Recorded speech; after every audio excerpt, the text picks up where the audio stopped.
Alhamdulillah, program Titian Barokah paket 8 gratis 1, paket ekonomis 12 hari plus taif. Jadi 8 orang yang berangkat gratis 1 orang. Paket ekonomis booking sekarang, 1 kamar isi 4 orang itu disebut quad, 1 kamar isi 3 orang disebut triple, dan 1 kamar isi 2 orang disebut double. Itu ada harga-harganya guys. Harga tersebut sudah termasuk tiket pesawat, tour leader, mutawif, handling airport, visa umroh, perlengkapan umroh, air zam-zam, city tour, Makkah dan Madinah, makan full board, dan lain-lain. Segera hubungi kita di nomor yang tercantum di sini. Segera hubungi kami agar dapat umroh yang barokah, aman dan terpercaya.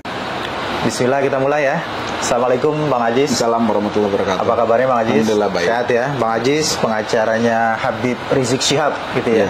Ini kita ada mendapatkan info yang sangat penting nih di Halo Pengacara ini, terkait dengan ada kemarin kalau tidak salah ya ada pembahasan terkait dengan kasus KM50. Betul ya. Ini sepertinya ya termasuk saya menilai ya, ini kasus yang sudah diputus oleh pengadilan ya, Pengadilan Negeri ya Jakarta Selatan, tapi kemudian muncul lagi ke publik dan menyampaikan fakta tanda kutip yang tidak pernah terungkap gitu ya, fakta belum pernah terungkap gitu ya. Nah ini kenapa kemudian pada masa pemerintahan sebelumnya ini kan tidak terlalu gencar kelihatannya gitu ya, tapi sekarang di pemerintahan yang baru ini sepertinya mulai menggeliat lagi nih upaya hukum yang dilakukan oleh pengacara dari KM50 Bang. Apa yang mendasari? Ya, yang pertama nggak betul sepenuhnya kalau misalnya memang kita baru kali ini mengungkap secara gamblang. Sebenarnya dari dulu kita selalu mengungkap, akan tetapi memang saluran untuk pengungkapannya itu banyak pihak-pihak yang masih belum berani, takut, khawatir, kemudian menyimpan sesuatu hal yang memang menjadi pertimbangan mereka untuk kemudian mereka mengungkap apa yang memang kami tim sampaikan. Sebenarnya kami beberapa kali juga sudah menempuh upaya-upaya seperti ke ICC, kemudian juga kita ke beberapa diskusi HAM internasional baik di Indonesia maupun ada di Turki, kemudian ada di beberapa negara kita sudah sampaikan juga soal kasus ini. Bahkan buku putih yang memang jadi formil untuk pengungkapan itu ya, dari versi yang sesungguhnya yang mendekati sesungguhnya dalam pandangan kami itu sudah kita sampaikan ke forum-forum yang tadi saya sampaikan juga.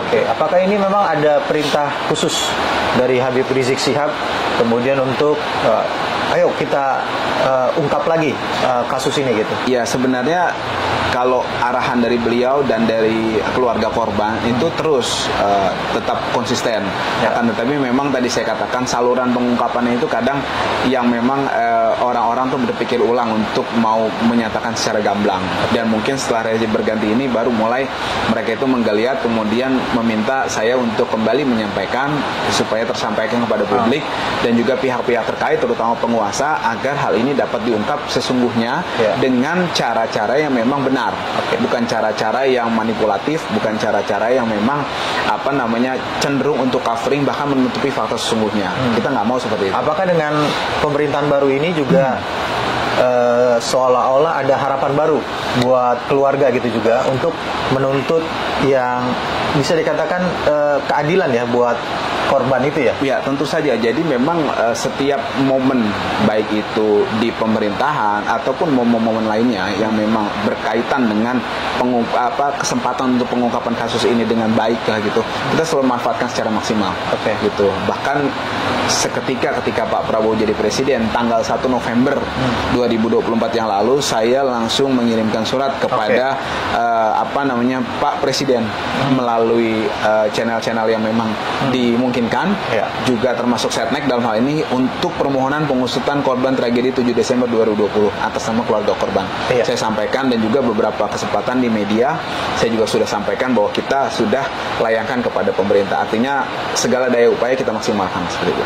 Iya, kan ini kalau bicara putusan ya, ini kan sudah berkekuatan hukum tetap, sudah inkrah gitu ya, sudah sampai kasasi kalau tidak salah ya. Sudah PK belum nih?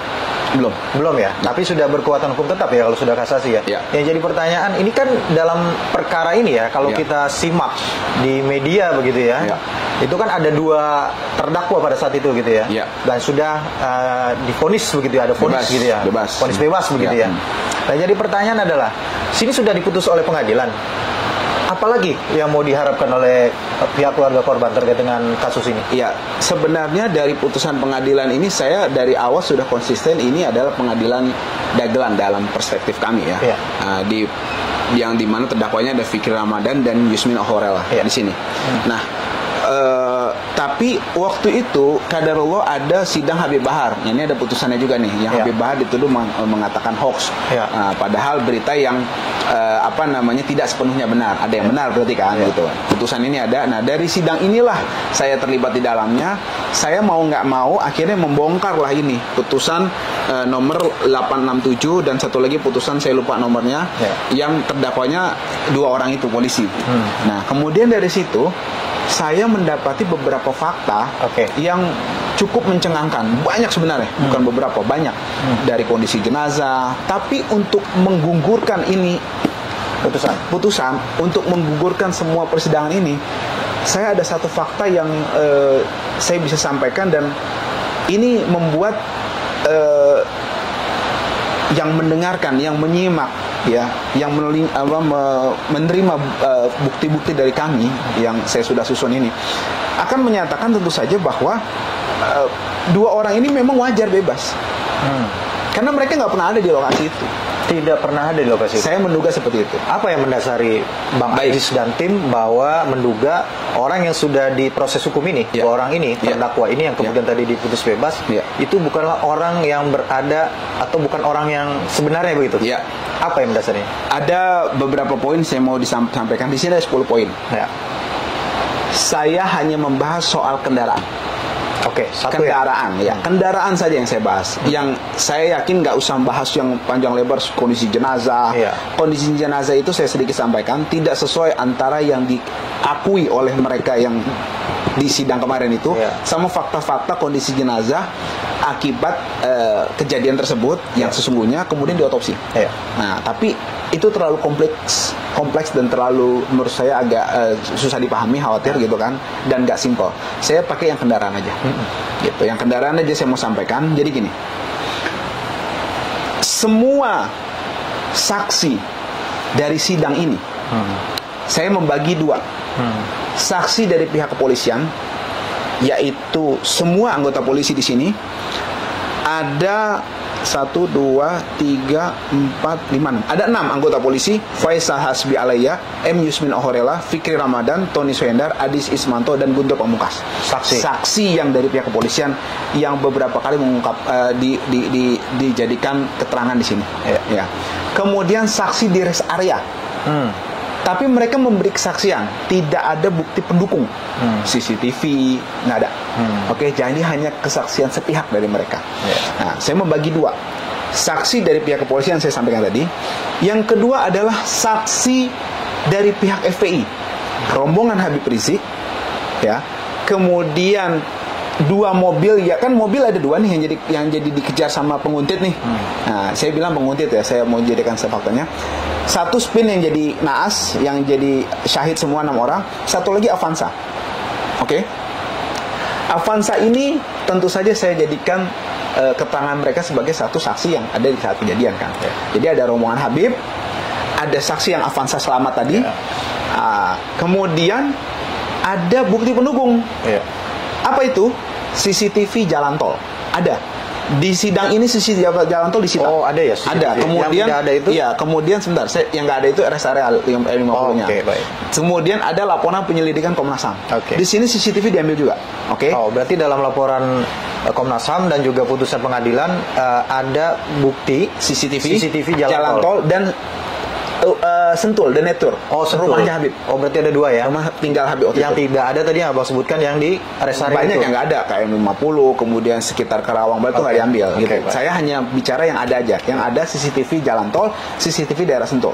Denetur, perumahan di mana Habib Rizik waktu itu beranjak sebelum kasus KM50. Nah, kemudian ada satu lagi yang menarik adalah voice note terkini anggota FPI. Itu juga ada.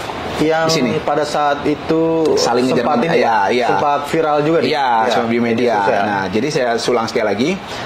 keterangan pihak kepolisian dan rest area dan orang-orang yang di rest 1, keterangan pihak kepolisian. Ya, saya karena orang-orang yang membeli keterangan dari rest area itu semua dalam pengendalian kepolisian. Itu artinya keobjektifan itu saja kita pertanyakan.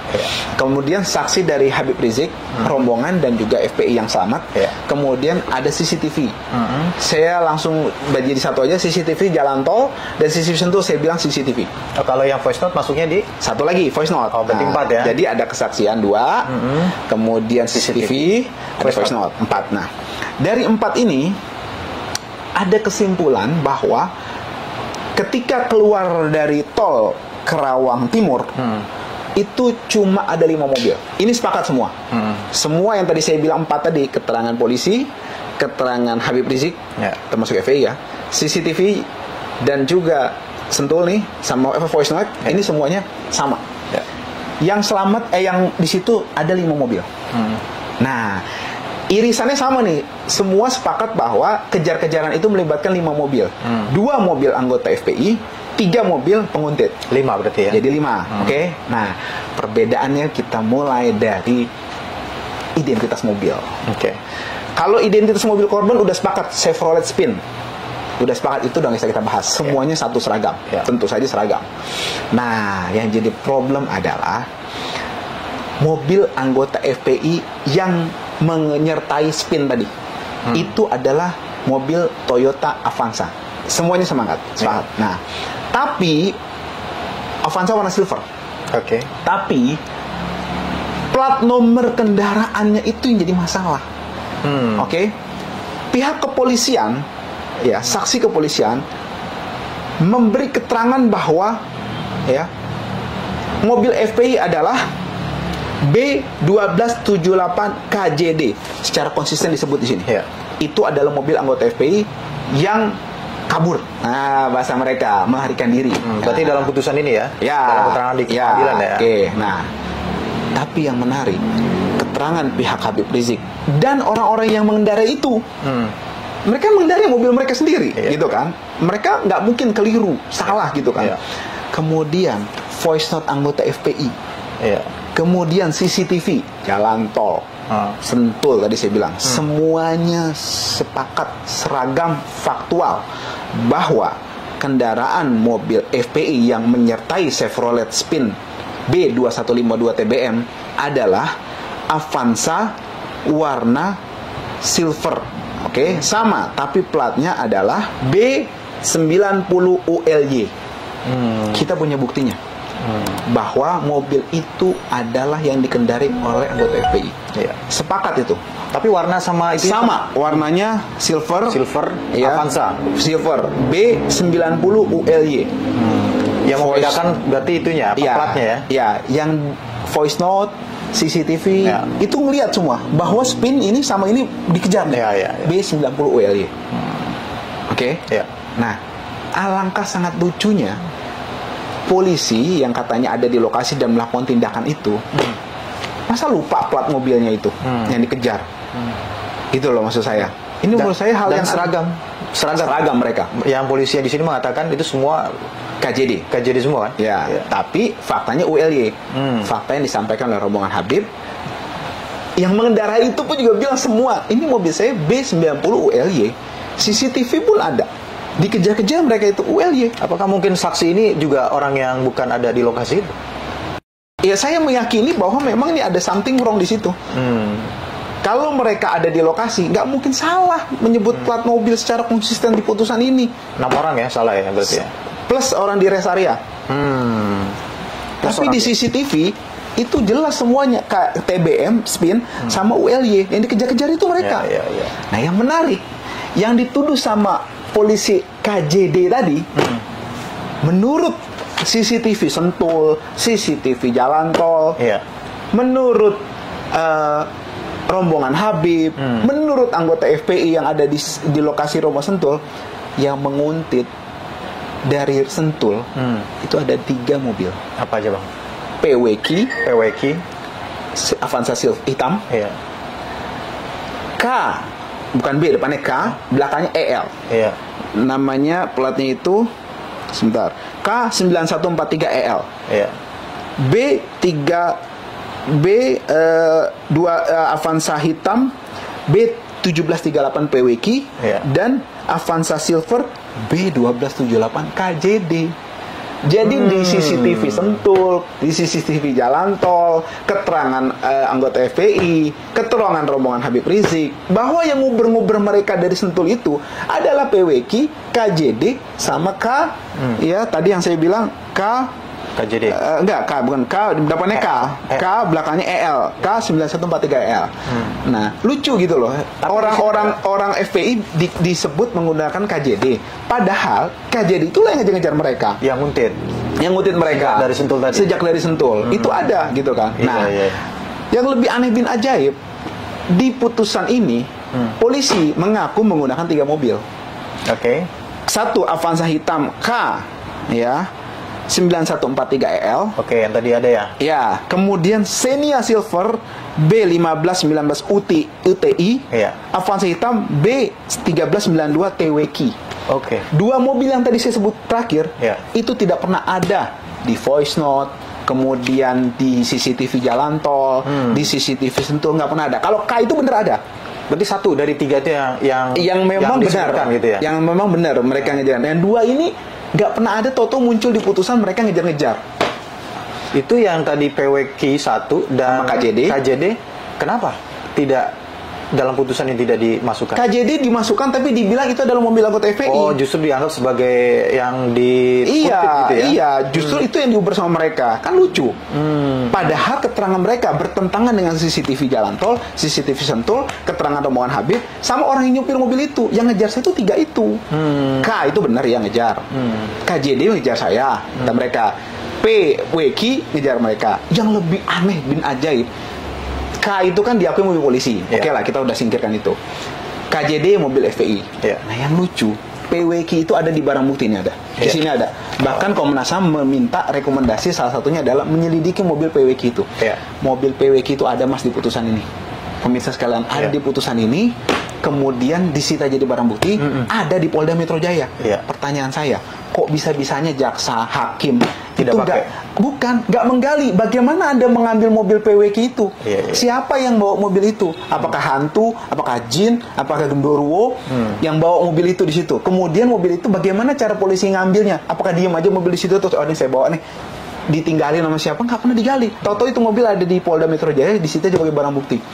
Tidak pernah diungkap dalam persidangan begitu. Nggak pernah. Justru Komnas HAM dalam laporannya di halaman ini, di Komnas HAM di halaman 39 sampai 44 itu meminta ya untuk ini ditelusuri yang PWK tadi, yang tahu-tahu jadi barang bukti itu. Karena nggak pernah diketahui itu mobil siapa yang bawa, bagaimana ada di tempat kejadian, siapa yang bawa ke Polda Metro Jaya, bagaimana itu ditemukan tuh mobil, tahu ada aja tuh mobil. Polisi di situ mengakui bahwa itu orang tidak dikenal. Lah orangnya mana? Apakah lari? Kok nggak dikejar? Nah, ini kan sesuatu yang ganjil menurut saya. Belum lagi kalau kita bicara KJD, coba dicek KJD-nya. Mau katanya mobil FPI, coba cari. Orang mobil yang nguntit kok itu? Mobil FPI tadi B90 ULY, yang selamat ya, ULY. Itu ya yang menjadi keanehan, salah satu keanehan dari beberapa keanehan yang tim. Iya, saya rasa dari kendaraan itu sudah menggugurkan semua. Bagaimana bisa mereka kejar-kejaran? Ada 5 mobil, sepakat semuanya. Tahu-tahu penyebutan identitasnya, keterangan polisi bertentangan dengan keterangan saksi lainnya, dengan Habib, rombongan Habib maksud saya, keterangan anggota FPI yang selamat itu, sama CCTV. Kalau keterangan oke lah kita bisa ini. Tapi CCTV loh, ada CCTV jalan tol, ada CCTV Sentul, semuanya jelas. Kejar-kejaran itu ada KJD, ada PWK. Lah kok tahu nggak ada tuh 2 mobil. Bahkan yang lebih aneh, si KJD dituduh sebagai mobil FPI.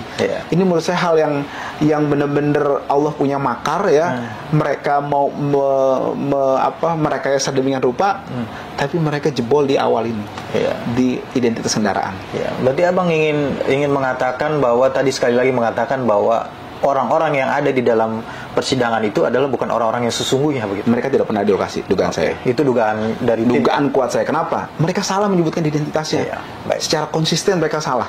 Gitu, dan juga bertentangan dengan bukti CCTV.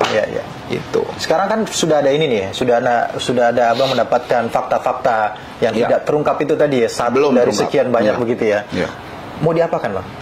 Ya, saya mau sampaikan ke publik bahwa kita challenge untuk ini diusut ulang. Karena ini ada dugaan rekayasa yang melibatkan institusi negara, dugaan kami kuat seperti itu. Kemudian ada upaya penghilangan paksa dari orang-orang anggota FPI itu, kan dibawa mereka kan. Nah kemudian ada secara sistematis beberapa orang di situ. Nah saya rasa masuk ke kategori pelanggaran HAM berat yang harus diusut, dan Komnas HAM saya jujur, dan harus lewat Komnas HAM. Kemudian dibawa ke Kejaksaan Agung. Nah saya jujur, saya akui fakta ya dari laporan penyelidikan Komnas HAM ini semua buktinya akurat. Tapi penyampaian narasi setelah itu dari Komnas HAM itu yang saya sesalkan. Banyak yang memang tidak, mereka tahu kebenaran ini Komnas HAM waktu itu, tapi tidak disampaikan dengan baik. Mereka punya keilmuan yang saya yakin lebih dibanding saya, gitu kan. Karena mereka punya kemampuan, mereka expert semua di situ kan, dari sisi logika, dari sisi hukum, dan juga dari sisi human rights lah, gitu kan. Tapi mereka mengabaikan ya fakta-fakta itu untuk diungkap secara sesungguhnya, malah mereka mengikuti alur dugaan skenario dari pihak-pihak di luar mereka atau pihak ketiga lain, sehingga hasil dari fakta yang sebenarnya bagus itu menjadi sesuatu yang hambar. Apa mengatakan tadi, apakah ini juga yang termasuk takut?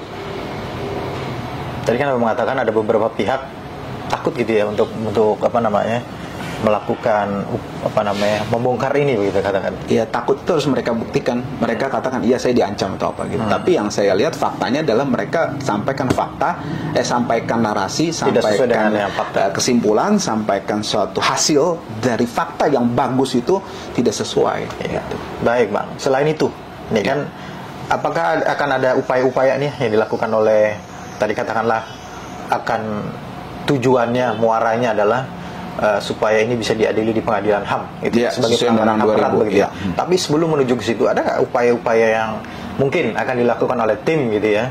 Terus kita akan suarakan ini kepada pihak-pihak eksekutif, legislatif, kepada publik, ya, kemudian kepada pihak internasional. Kita akan terus, bahkan ada beberapa pihak yang sudah menawarkan untuk membuat rekonstruksi film, seperti itu, yang model seperti Vina gitu ya, kurang lebih seperti itu.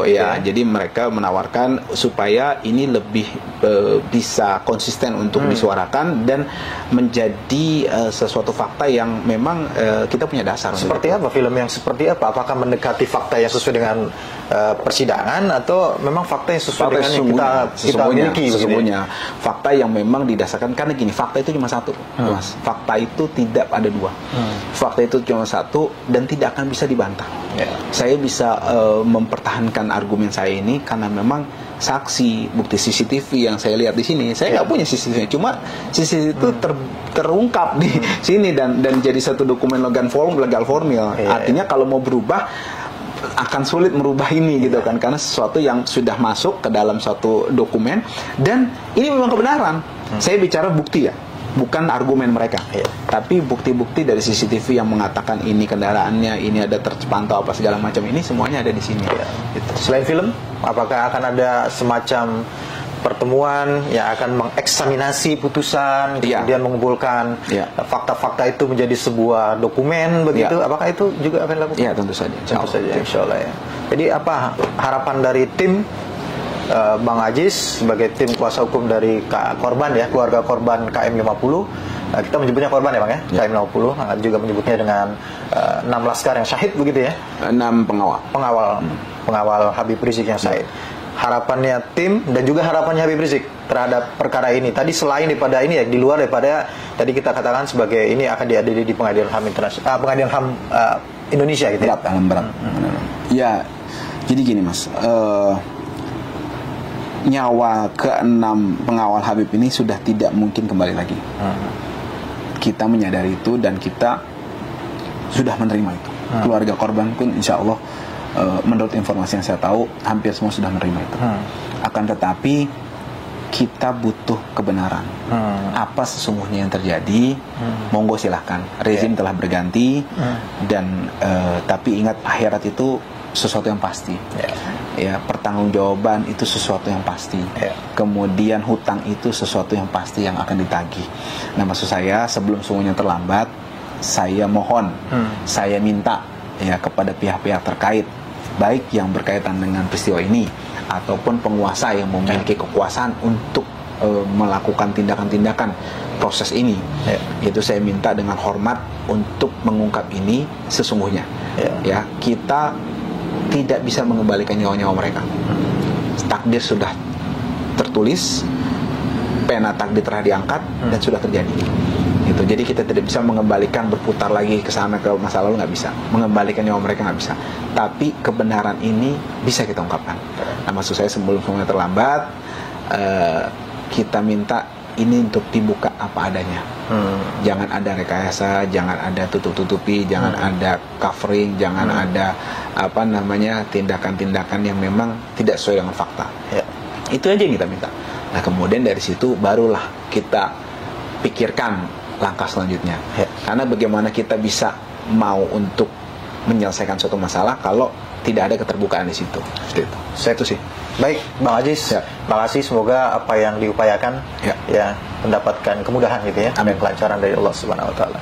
Ya, makasih sahabat Halo Pengacara yang sudah menyaksikan video ini sampai dengan selesai. Jangan lupa dukung terus Halo Pengacara dan subscribe YouTube channel Halo Pengacara dan nyalakan loncengnya supaya terus mendapatkan notifikasi video-video terbaru dari Halo Pengacara. Terima kasih, Pak Aziz. Makasih sekali lagi. Assalamualaikum warahmatullahi wabarakatuh. Al-Kodi kembali hadir.